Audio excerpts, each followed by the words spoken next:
एक पागल आदमी को मेरे पास लाया गया एक बार।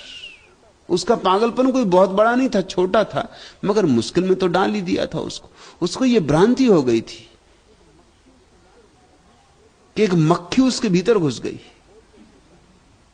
वो मुंह खोल के सोता है तो एक मक्खी भीतर चली गई और वो भिन भिन उसके भीतर घूमती रहती, कभी सिर में, कभी पेट में, कभी हाथ में, कभी पैर में।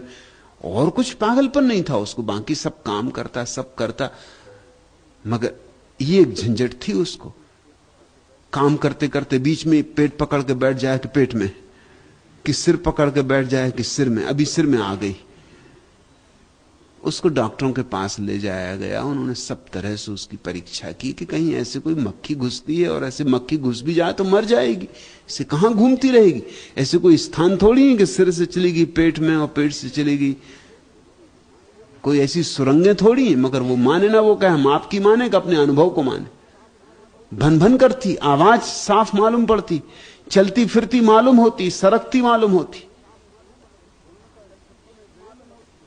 उन्होंने कहा सब तो मैं वहम है, मगर वहम कहने से कोई वहम मिटता है। उसकी पत्नी थक गई, परेशान हो गई। मेरे पास किसी ने कहा कि उनके पास ले चलो।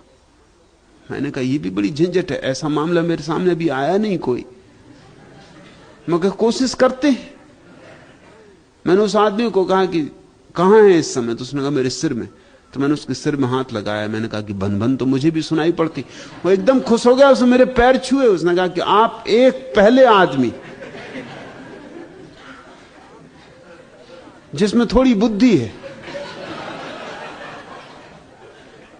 नाहक फीस अपनी पत्नी से का सुन। उन डॉक्टरों को फीस देती फिरी, वैद्यों को फीस देती फिरी, समय खराब करती रही। मैं तेरे से कह रहा था कि मक्खी है, अब सुन। पत्नी तो बहुत डरी जब मैंने पत्नी को इशारा किया कि तू फिक्र मत कर। वो बहुत डरी कि मैंने और अब एक मुसीबत बढ़ा दी, अब ये कहेगा कि अब तो बिल्कुल पक्का ही हो गए। मैंने उसको कहा कि तू चुप रहे, मुझे काम करने दे। लेकिन मेरी दोस्ती बन गई उस पागल से, और पागलों से पहले दोस्त